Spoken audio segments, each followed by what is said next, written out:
I thought I'd just give you a little bit of background first before I start. We started this project 4 or 5 years ago now with East Herts District Council. It was one of two projects, Hartham Leisure Centre and Grange Paddocks up at Bishop Stortford. And it was a very different climate 4 or 5 years ago.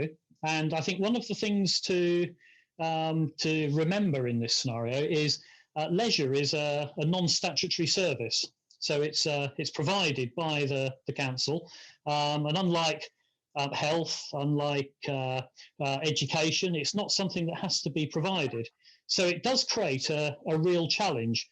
And there was a time when everyone thought that leisure was really just going to become something provided by the private sector. So you're actually very, very fortunate that you have a very forward-thinking local authority who can see the value that it brings to a community and have taken the time and put the money forward to invest in these facilities. And I have to say I'm very proud of what we're about to present, although there is a little bit of a story to it that probably didn't start off quite so well. So I'm just going to flick through on a few slides here. We started off with our first planning application, which was one where the whole project was really driven by the financial sustainability of leisure. The aim was really to provide facilities for the community and the surrounding area that were as cost effective as possible, so that the community weren't contributing large sums of money towards it. And we did that through a design team that was led by a contractor, and we were part of that team. The scheme we put forward is the scheme on the right here, and it was a relatively simple building. The idea is that it would be an extension to the existing green-clad swimming pool that you see on the left, with the curved extension that had been added on being knocked down and replaced. A little bit unfortunate, really, because that curved bit is probably the best part of that architecture overall. The scheme, I have to say, did meet with a lot of criticism, primarily in three areas. One was there was real concern about how we were integrating the building with the landscape around Hartham Common itself. And the biggest concern was actually about how far we were moving into the common, not just with the building, but with our landscape concepts. So that was really the issue of encroachment upon the green belt and conservation area, which Hartham Common is both. The second item was around about sustainability. Quite often when we're developing leisure facilities, I have to say sustainability is an item that's very low down on the agenda. Everything really is about looking towards a return on money. And in a lot of cases, a lot of the really good sustainable items that you can put into buildings still don't have a sensible payback. We had a good scheme in terms of how we met building control and how we exceeded it, but we probably didn't really sell it. And we didn't talk about the low energy and low carbon approach very much. I think it was something that we probably swept under the carpet a little bit and just took for granted within the application. And of course, it was all well and good us talking about it, but actually we didn't have any kind of accreditation of any kind. The third item that was discussed was about building form. And there was a need for a building that had civic status. This wasn't just about providing a leisure centre, it was about providing a leisure centre in a very sensitive site where the community around it could also be proud of it, and it would work with the heritage of Hertford itself. So it really had to respond to the overall environment. However, that's really difficult when you're looking at something that is actually a commercial development. Leisure is a commercial activity and has very specific requirements. And there were some issues around the finish as well. I think everyone we talked to had a slightly differing opinion in terms of both material and colour. So I thought I would just put this slide in, which is form follows function. And it's probably one of the most misquoted quotes that there are. You can see there are three very well-known architects listed there, Mies van der Rohe, Korb and Frank Lloyd Wright. It wasn't any of them that actually used that phrase. It was Louis Sullivan. And it was in America, in the large cities, and it was used in the context of the development of the very large skyscrapers and the bigger buildings that were being developed at a time when the cities were generally quite low rise. And what he was doing is he was putting in very large floor plates for offices that were the new generation. And they were typically square in plan or rectangular, and the buildings had relatively little detail other than the repetitiveness of the fenestration. And that's where it was first termed. And it's really important because that's what happens with leisure. Leisure has a particular form that does follow that function of leisure. And you're going to see that unfold as I go on.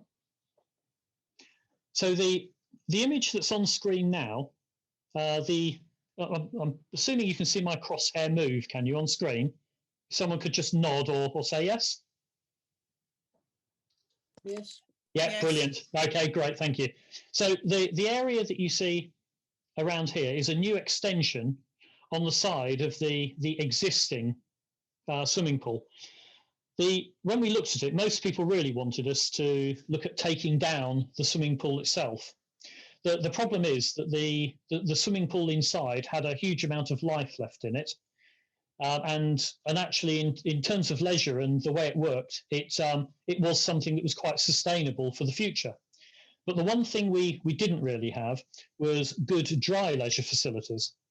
And whilst the old extension, the semicircular one, looked very attractive, it wasn't very suitable for leisure. First appearances, it probably looked a little bit more like a medical centre, a GP surgery, something akin to that, despite being the best quality piece of architecture on the site. And the curve just doesn't lend itself to what we want to put into buildings now in terms of either the area or the actual volume.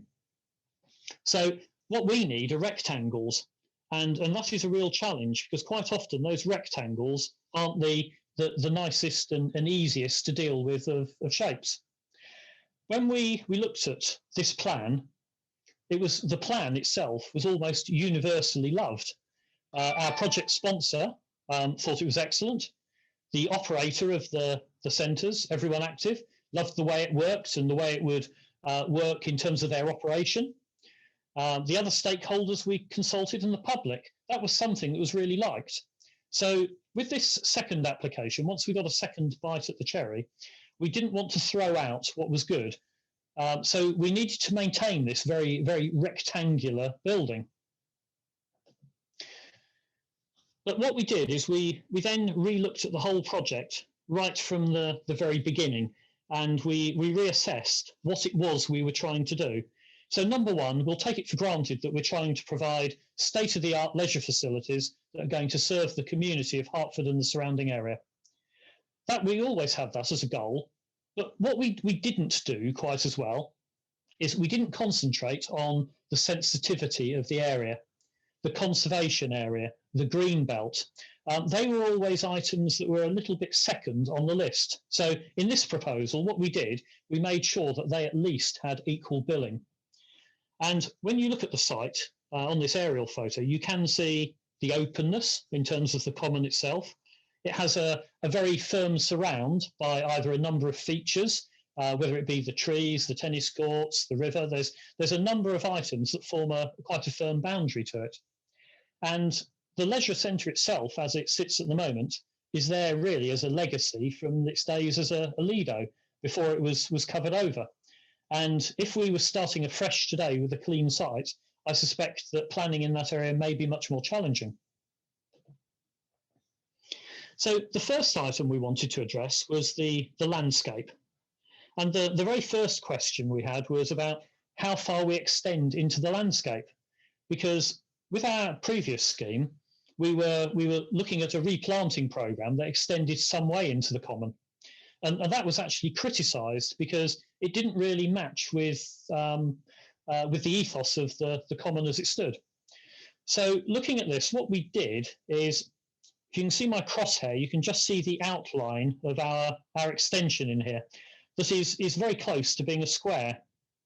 So what we did is we took the precedent of the curvature of the existing extension that we were going to knock down, and we used that as a circle that ran round the building, clipping each of the sides of the building. And what that did is it gave us a perimeter that we could work with. And we didn't just randomly pick it. We looked at a number of forms around it. And first of all, we picked all of the nodes of our existing building, but we also noticed that there was an existing tree belt that ran to the north and actually started to form the first item of the boundary of that area. So we used that, and we understood then that it started to create quite an exciting dynamic with these semicircular areas that were within the site. And all of the other features externally could then butt up to it, be it the common, the existing parking round here. And the only area where we really bled out of that was this concourse area right at the main entrance, which, if those of you who've used the centre, you'll know has a very large plant room that is quite close. And it means that there's a little narrow passageway to go between the parking and the building itself. So what we've done is we've stripped some of that plant room back, and we've opened that up to make a concourse there. So it means people who are parking have a much freer view of the entrance and access through. And there are all your normal facilities like your cycle parking in there. And this arrangement gave us very clear demarcation between areas of where we have our vehicles and the routes that we have for pedestrians around the park. So the existing one going across the common. Sorry, I keep calling it the park. I should have my hand slapped when I do that. It is the common. So we have the existing paths across the common. And then we have some new ones that we're putting in, which will link up with other paths that already exist. All the time, we're retaining the existing pool building that you see over to the right-hand side. Now, I'm going to attempt to run a video here, which I hope is going to work. So it's moving at my side. So what you see here is 3 distinct areas. This is the northern side overlooking the common. And this creates a park, cafe, outdoor area that is looking out across the common. We then have this second area, which is bisected by the existing footpath. And that forms a more transient space where people meet for park runs to go cycling. And then across the front of the building, we have a much more urban cafe area. And that is an area which borders the existing parking. Where we have all of the plant room, which is just below my crosshair here, we're recladding all of that as well, so that rather than having this collection of buildings that have a bit of a boiler in, a bit of a pump in, we're making it much more integrated as part of the site. The second item we had to consider was sustainability. This is a message that came out loud and clear from the council. The council, at their own planning committee, wanted to see a building that was much more sustainable. So when we looked at this, we considered a number of items. The first was the orientation of the building. So on the image we have here, where my crosshair is over on the right-hand side, this is where we have our rising sun in the east. It comes round to where the red car is in the south, and this is where we've got our biggest sun of the day. And then it comes round to the left-hand side, just onto the common, where we're in the west, where the sun is setting. So we wanted our building to very much work for us. And as a result of that, we made sure that we had a much more solid facade on this southern side, so that we didn't end up with buildings that were going to overheat. And we picked our areas for glazing very carefully. And we generally put them on the north, that you can't see in this elevation, but I'll show you in a couple more in a minute. And that northern one, of course, doesn't have any direct sunlight, doesn't allow the building to overheat. We then looked at renewable technology. And by having this mono-pitch roof, it allowed us to have a very large PV array on the roof, which is all perfectly orientated and totally unobstructed.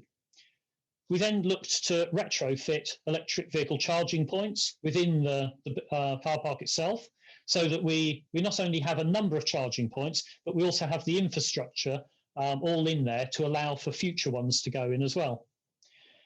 And one of the things that was probably most innovative is we decided we would integrate a living wall. And this really has two functions. One, what we're trying to do with this design is we're trying to make sure that the integration of the landscape and the building flow and join each other, and we don't end up with this alien block just sitting in the landscape.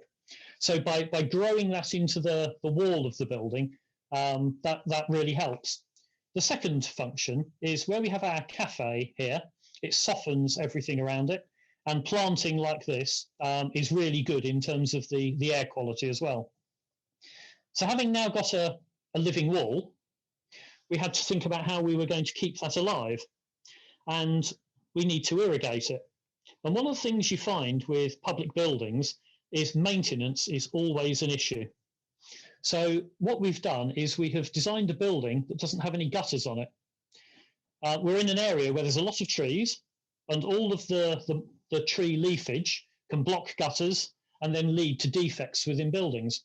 So we literally have a single roof form all the way along here. So all the rainwater runs down the roof. It is then collected and it's harvested to feed the living wall. But we don't feed it by pumps. What we're doing is we're using capillary attraction.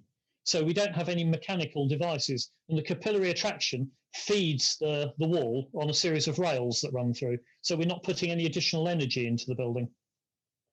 We then looked at materials. We fought really hard to have timber in this building, despite a lot of insurance issues, which I will come to in a minute. But we have a glue laminated timber structure in here that suits the form and projects to the outside of the building. When we knock down the semicircular part of the building, we're going to take the bricks from that and we're putting them into these gabion cages that form the ends of the parking bays and form part of the harder landscape around here. And what that does is that creates a colour palette for us to work from, and it's also true recycling of the building itself. All of that is wrapped up in a proper accreditation, and that is BREEAM Excellent. BREEAM Excellent is quite a high standard as well for an extension building. Excuse me, starting to lose my voice a little bit. So the design ethos was we wanted a building that worked with the park. So we've designed it as an eye. This is effectively the lens, and it's opening out and it's looking out across the park.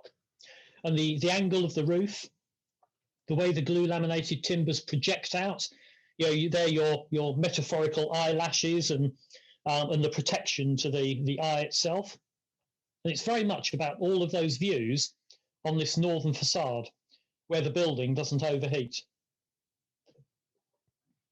We looked at the materials for the building as well. And initially, we went with two different types of timber, both larch, but the ones that you have in here are actually burnt. So they are all charred timber. Unfortunately, we did hit a buffer with insurance, which is becoming a real issue on buildings at the moment. And the council's insurers wouldn't accept timber in that area. So what we've done is we have actually modified that so that we have an artificial timber that still has a very good look with it and actually better maintenance. As we come round, you can see this is where we have our parking and our urban element of the building. One of the ways that we really differentiated this building from the original application is budget is always tight on leisure buildings. There's never what I would call spare money. So our ethos on this was, rather than using lots of little bits that were more inexpensive, we used more expensive items, but we used them in their totality. So the roof extended all the way round and run down into the floor, which is where our gutter is down here. And that type of innovative design actually used a more expensive material, but is much more aspirational, much more ambitious, On the other side of the building, the glazing runs all the way across rather than having a traditional wall with little windows punched in where you'd have lintels and the like. So we looked at intelligent design for it very much. And the same here where we have the recessed entrance. Because this is the part of the building that joins with the existing swimming pool, we deliberately made it smaller and more subservient so that it formed a link. And part of the ethos of this design is that the next stage could be, when the swimming pool has reached the end of its life, this building can stand alone and give a clue as to what the new extension for the swimming pool would be like, if that was something that was going to move forward. I'm just going to go back a slide, actually.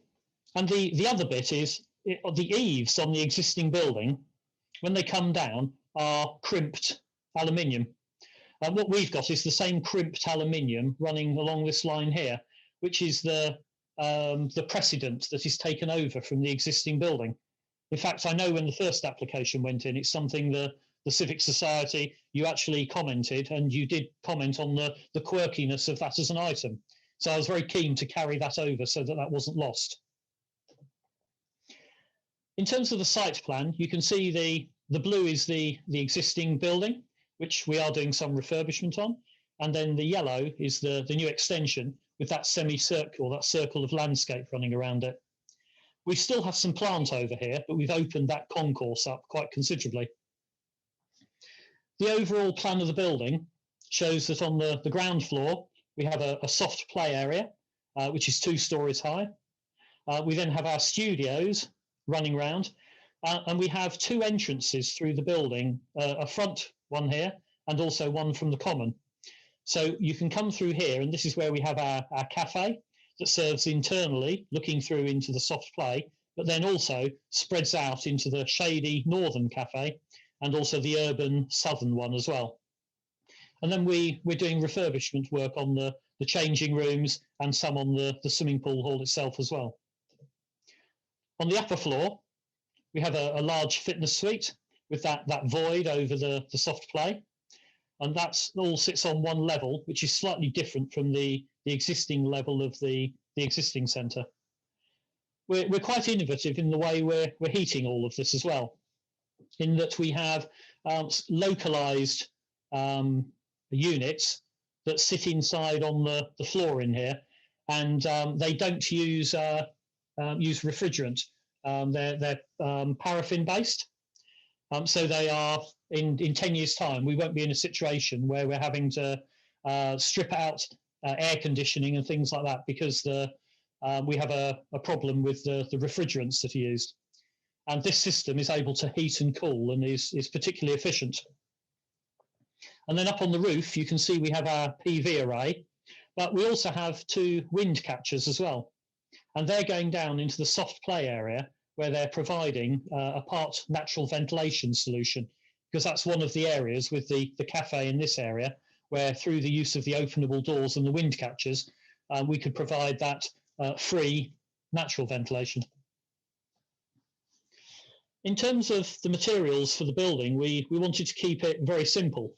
And you can see this northern elevation, it's all glazed, or it's all a glazing system, and some elements of that glazing are then solid and others are glazed. But as a system, it provides a very easy system for the contractor to work with. He's literally working right to the very edges of the building. Here you can see our 2 types of timber that we were looking at, our curtain walling, and then also the standing seam roofing, the aluminium that we're looking at here. And there's an example of the living wall as well. Because we wanted this to be very much an eye that was looking out over the park, we wanted all of our glazing at the front to lean out and give that impression of pushing out into the park. But that was very expensive. So what we did, we used the flank walls to have the angle on them, but we kept the glazing upright.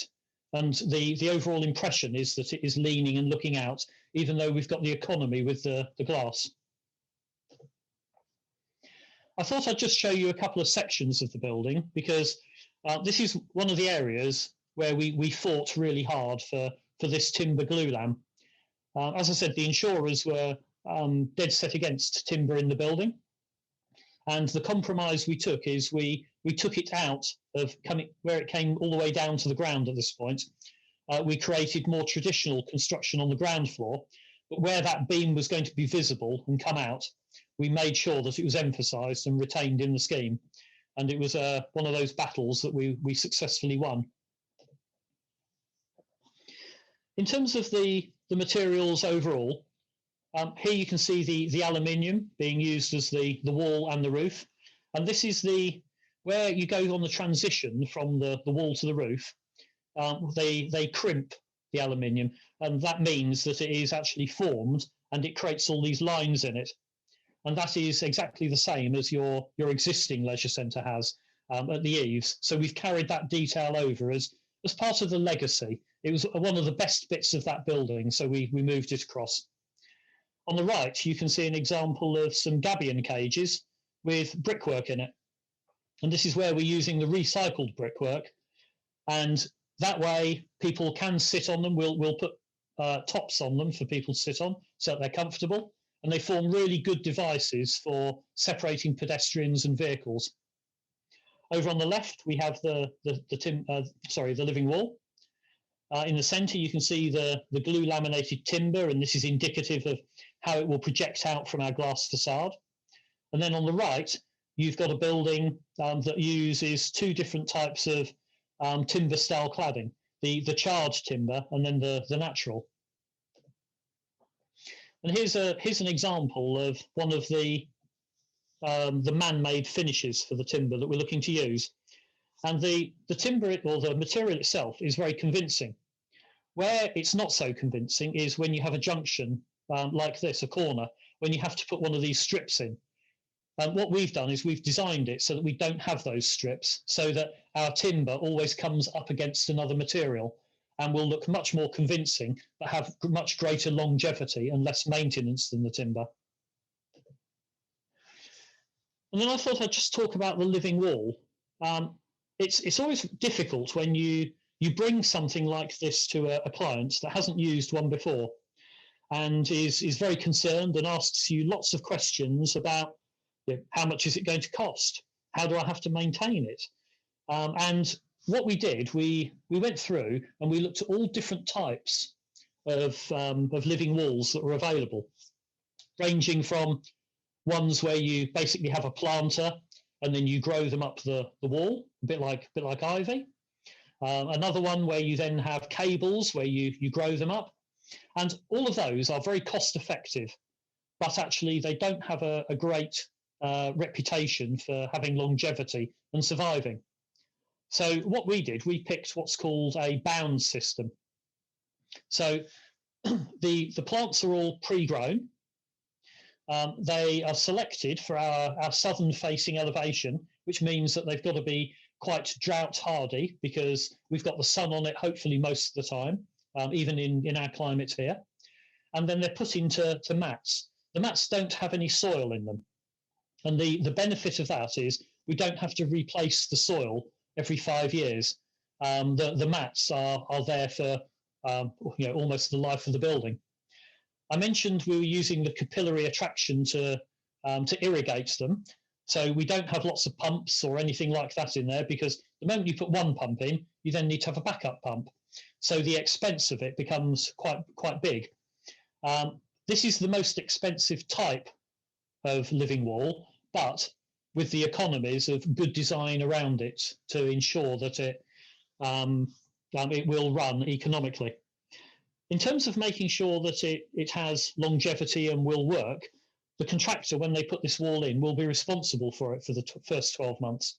And thereafter, what we've done is we've already got quotes and talked to the leisure centre operator about how that will be maintained over a period of time. Because it's no good having a brilliant idea at the beginning if there isn't the ethos for looking after it through the process of the operation of the building. And the last item I've got really is just to explain a little bit about how we were looking to phase the building. So down on the phase one, the first part is to knock down the existing semicircular building and to put in a new temporary studio down at the far end. Once that's demolished, We're then going to build the new facility. Once that's complete, we can then take out the temporary facility. Everyone can come into the new building, and then we go through and we refurbish the existing one. Plans have changed a little bit around that phasing now that we have Cadman Construction on as the contractor, but generally speaking, that is the overall ethos. And the way we've designed this, remember I said that this building was going to be BREEAM excellent. Most local authorities, when they are looking at BREEAM standards, they'll request that a brand new standalone building is BREEAM excellent, but one where it's an extension or a refurbishment might get BREEAM very good. And we have got excellent on this, and the way we've done it is we have designed our extension almost as a standalone building. So where the two buildings join, they each have their own wall. The openings are quite limited. And when you go into that building, you will never know that. But now I've told you, hopefully when you go in there and it's operational, you'll be able to look and see exactly how it was built with those two walls, allowing each one to operate independently. Thank you very much. I hope I've covered that in about half an hour, and I hope it's been as interesting to you as it has to me having the opportunity to develop it.